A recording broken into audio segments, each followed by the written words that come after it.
Georgia, 1941. A single black man stepped off a Greyhound bus into a town where his presence alone was a death sentence. The locals knew he was coming. They'd been waiting. 40 men in white robes gathered at the edge of town, armed with rifles, shotguns, baseball bats wrapped in barbed wire. They had one plan: make an example that would echo across every colored neighborhood in America. What they didn't know was that Bumpy Johnson had a plan too, and by sunrise, 39 of them would be running for their lives, leaving one man alive for a very specific reason. This is the story of the night Bumpy Johnson walked into the heart of Klan territory and walked out the legend. But to understand what happened in that Georgia moonlight, you need to understand who Bumpy Johnson was and why 40 armed white supremacists weren't nearly enough. Ellsworth Raymond Johnson earned the nickname Bumpy from a childhood head injury that left a permanent bump on his skull. But by 1941, at 34 years old, that bump was the least distinctive thing about him. Standing 6 feet tall, always dressed in tailored suits that made him look more like a Harlem businessman than an enforcer, Bumpy had built a reputation that preceded him into every room he entered. Cold, calculating eyes that seemed to measure your worth before you spoke. Hands that never shook, never rushed, never revealed what he was thinking. A voice that rarely needed to rise above a conversational tone because when Bumpy Johnson spoke, people understood that defiance carried consequences. He'd learned power dynamics growing up in South Carolina before moving to Harlem at 15. The South had taught him about white supremacy, about systems designed to break black men through terror and humiliation. Harlem taught him something different, that intelligence, strategic thinking, and controlled violence could carve out spaces where black men not only survived, but thrived.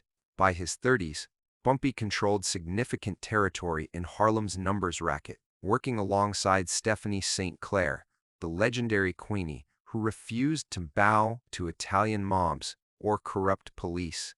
Bumpy wasn't just muscle, he was a chess player in a world of checkers enthusiasts, someone who understood that true power came not from being the most violent, but from being the most strategic. The South, however, remained a different world entirely. Below the Mason-Dixon line, Jim Crow laws didn't just govern society. They defined it with brutal clarity. Separate water fountains, separate schools, separate entrances, separate lives. Lynchings weren't aberrations. They were enforcement mechanisms. Public spectacles designed to terrorize entire communities into submission. The Ku Klux Klan operated with near impunity, often with law enforcement complicity or direct participation. For a black man to challenge white authority in the Deep South wasn't just dangerous, it was suicidal. Everyone knew the rules, everyone followed them, except Bumpy Johnson. The situation that brought Bumpy to Georgia involved family. His younger cousin, Samuel Johnson, had moved south for work at a lumber mill, one of the few jobs available to black men in rural Georgia. Samuel was quiet, kept his head down, followed every unwritten rule of Southern racial etiquette. But in the summer of 1941, Samuel had witnessed something he shouldn't have: a white foreman stealing wages from black workers, pocketing money meant for men who couldn't afford to lose a single dollar. Samuel didn't confront the foreman. He didn't make a scene. He simply mentioned it to another worker, quietly, thinking nothing would come of it. Word traveled fast in small towns. Within 2 days, the foreman had spread a different story: that Samuel Johnson had been disrespectful, had stepped out of line, had forgotten his place. The message was clear. Samuel needed to be taught a lesson, and by extension, every black person in that county needed to remember the consequences of stepping outside the carefully policed boundaries of acceptable behavior. The Klan made their plans. They would drag Samuel from his home, beat him publicly, probably lynch him, and dare anyone to intervene. But Samuel had sent a telegram north, just 3 words: They coming, tonight? Bumpy read that telegram in his Harlem apartment on a Wednesday afternoon.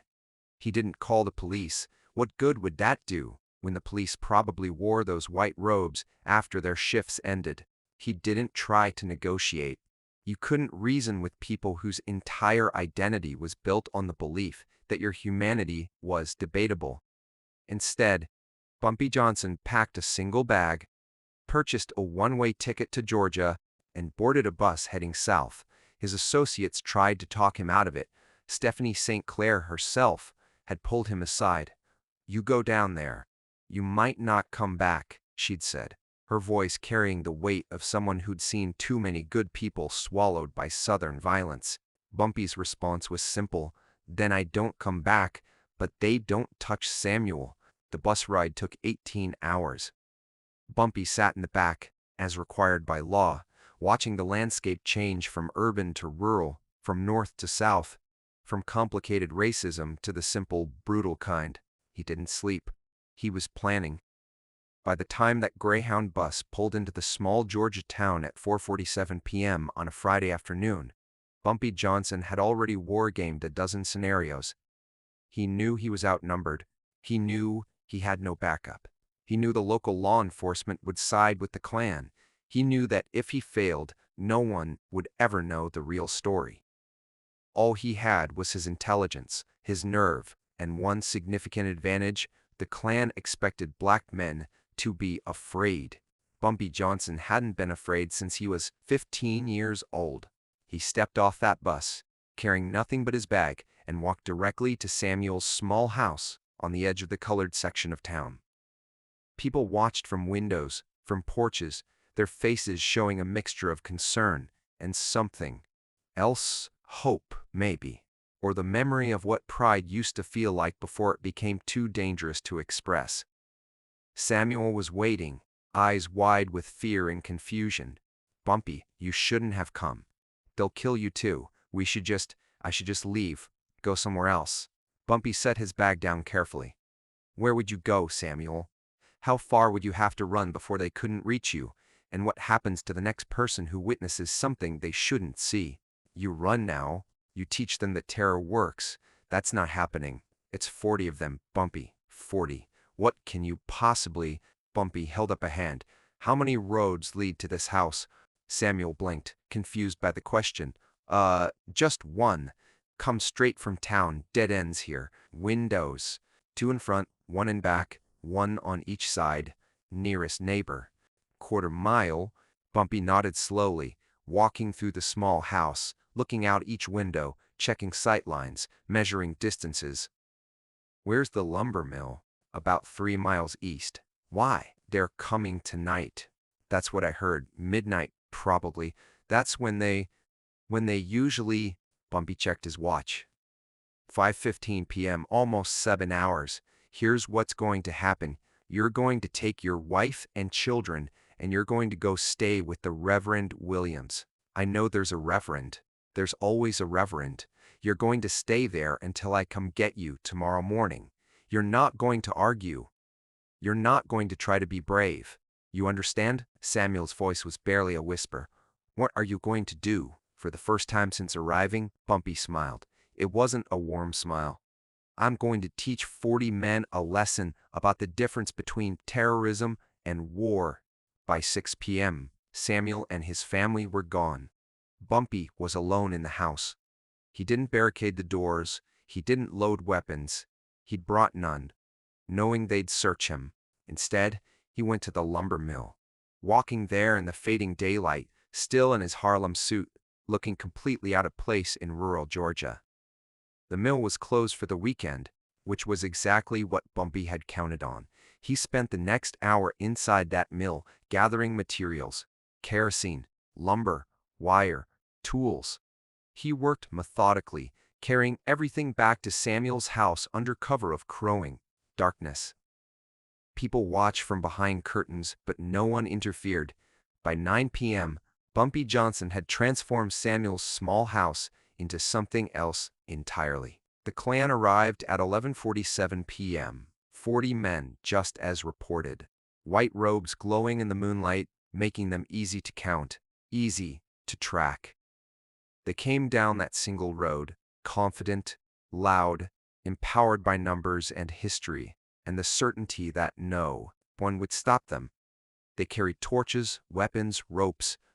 This wasn't their first lynching.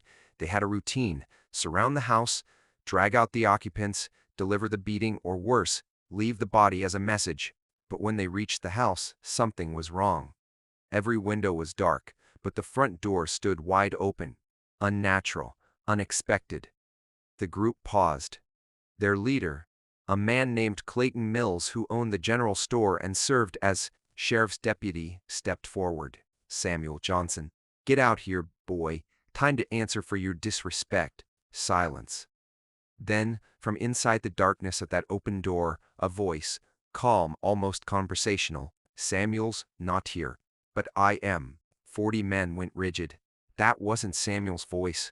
That was a voice from somewhere else, somewhere north, somewhere that didn't have the trained subservience they expected from black men in Georgia. Clayton Mills raised his torch higher. "Who the hell are you?"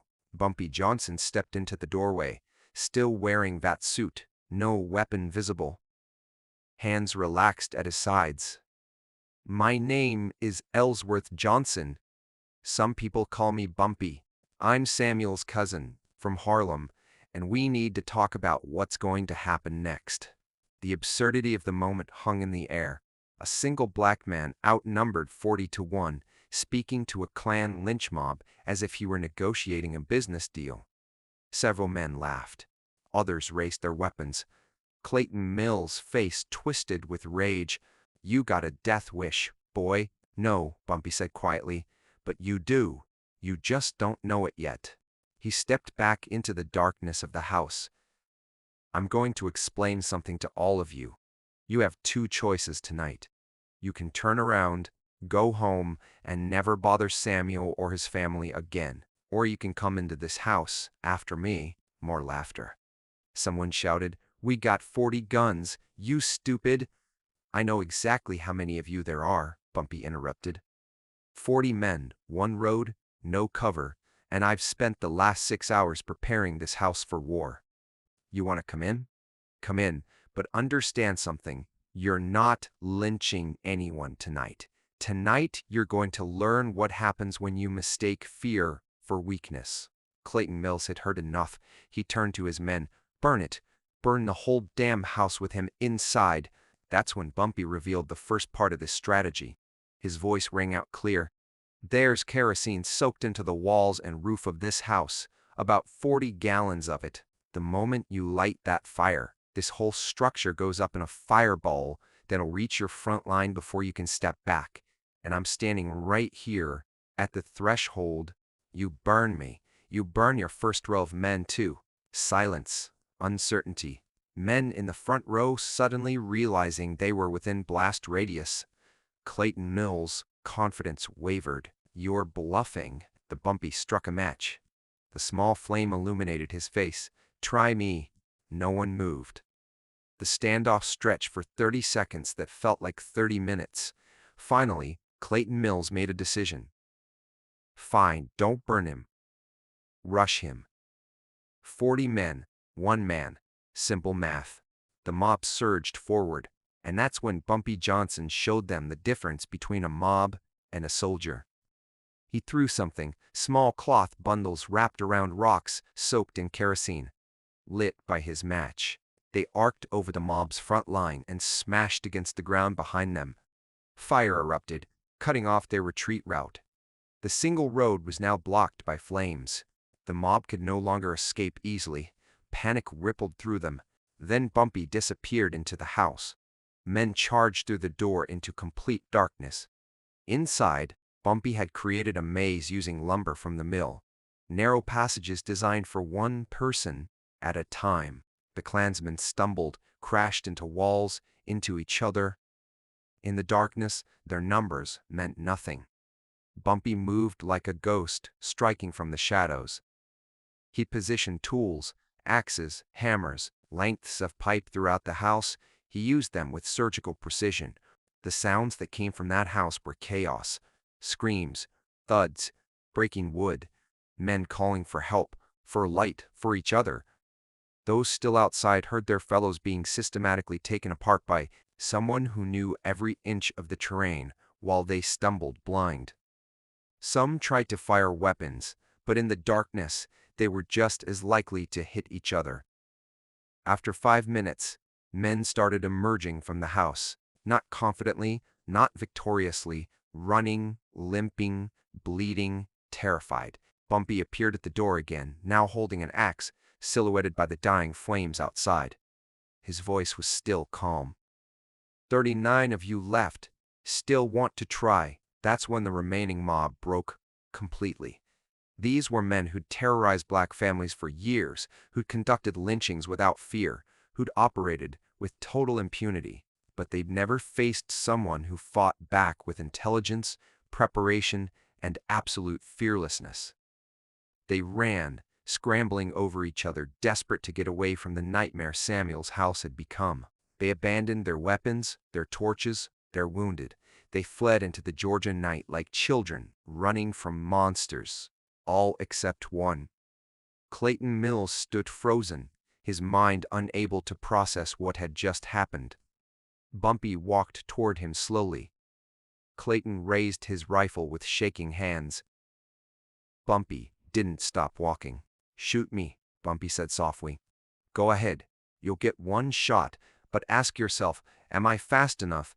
And if you miss, what happens next? Clayton's finger was on the trigger. His whole body shook. He couldn't do it. The rifle dropped to the ground. Bumpy stopped 2 feet in front of him, looking him directly in the eyes. You're alive for a reason, Clayton. Here's what you're going to do. You're going to tell everyone what happened here tonight. Every detail. You're going to explain how 40 Klan members couldn't handle one black man from Harlem. You're going to tell them that Samuel Johnson and his family are under my protection forever. And you're going to spread the word. Any other town, any other mob that thinks they can terrorize black families without consequence, you tell them to remember Georgia. Remember what Bumpy Johnson did. You understand? Clayton nodded, tears running down his face. Bumpy turned and walked away, leaving him standing there in the moonlight, surrounded by the wounded and the abandoned weapons of his defeated mob.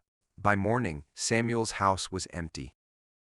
Bumpy had already left town on the early bus north, having collected Samuel and his family from the Reverend's house.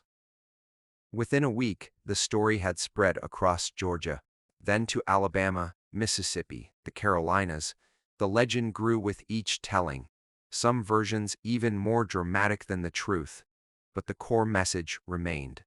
Bumpy Johnson had walked into Klan territory alone and walked out untouched. Black communities across the South heard the story and felt something they hadn't felt in years. The possibility. The Klan heard the story too, and for the first time felt something they'd never expected to feel.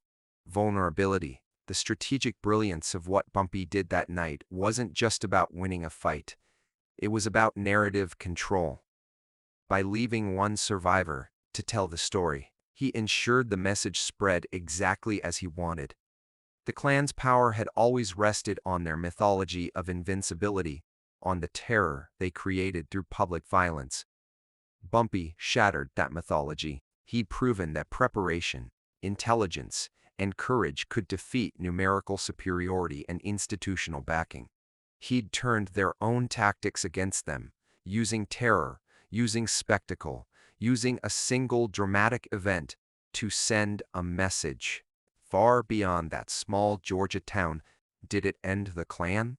No. Did it stop lynchings? No, but it planted a seed, showed that resistance was possible, that white supremacist violence wasn't inevitable or unstoppable. It reminded black communities that power dynamics could shift, that the oppressed could become oppressors if they fought smart instead of just fighting hard.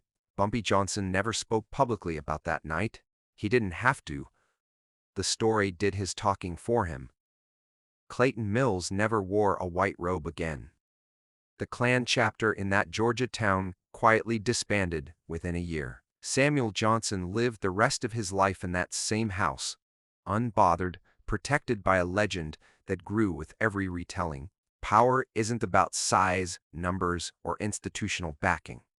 It's about will, intelligence, and the courage to stand when every rational calculation says to run. Bumpy Johnson understood something fundamental that night. The oppressor's greatest weapon is the oppressed's fear. Remove that fear, flip the script, make them feel what they've made others feel, and suddenly, the power dynamic shifts. One man, 40 Klansmen, and by morning, 39 broken men running home to hide, and one survivor carrying a warning that would echo for generations. So here's the question for you. When faced with impossible odds, with systems designed to break you, with enemies who seem invincible, do you accept the narrative they've written? Or do you rewrite the story entirely? Because that's what legends do. They don't just survive, they transform. They turn moments of supposed defeat into demonstrations of something the oppressor never anticipated, that intelligence, courage, and strategic thinking can defeat any advantage, any number, any system of terror. Bumpy Johnson taught that lesson in Georgia, and the South never forgot it. If this story resonated with you, if it made you think differently about power, resistance, and what one determined person can accomplish against impossible odds, leave a comment below. Share your thoughts. What would you have done in Bumpy's position? And if you know someone who needs to hear this story, someone facing their own impossible odds, share this video with them. Sometimes all we need is a reminder that the game isn't over until we decide it's over. Subscribe for more stories of strategic resistance, legendary figures who refused to accept the world as it was, and the moments that changed history, one brave decision at a time. Because power isn't given, it's taken, and sometimes it's taught one lesson at a time.